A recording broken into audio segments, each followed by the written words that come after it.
We are in Edenhope to look at another Telstra pit, and we see these coming and going from said pit.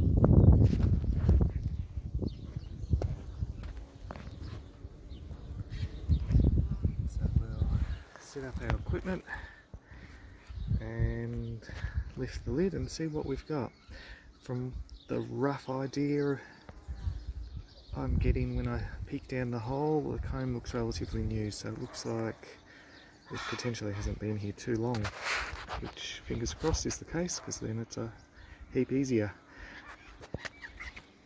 Most of the way I lift the lid and I get a phone call.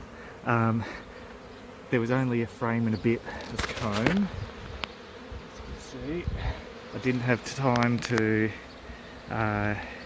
take a video of it because it was really soft and was falling apart. My dilemma is Queen was in there and now I've got to chase her. So let's get to work. Okay, I vacuumed the Queen into the box, which was frustrating, but it's all good. I've now set this up so that as the bees return, they get vacuumed into the box. So, yeah, it's just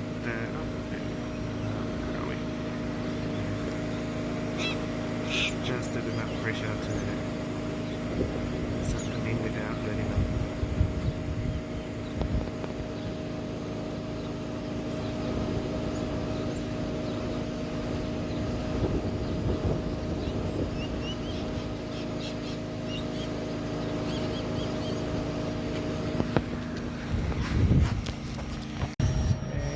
Here we go, after an hour of bee vacuuming, or letting the bees suck themselves into the bee vac, we have almost no bees left flying around. It's like such a tiny handful compared to the size of the hive. The hive was anything from 2,000 to 5,000 bees. It wasn't a huge hive. It was quite small in the scope of things. So we'll give it another 5-10 minutes, and then the 10 to 20 that have missed the boat, they'll be in the last few days of their life anyway, most of them. They'll stay here and die, but the younger foragers will, in all likelihood, go rejoin a different hive. So the bees got into the hive because the core flue lining had collapsed, which is this thing. I've put some tape there just to support it at the ends where they got in, and that should be enough to prevent them going back into the hive again. Fingers crossed. And there we go.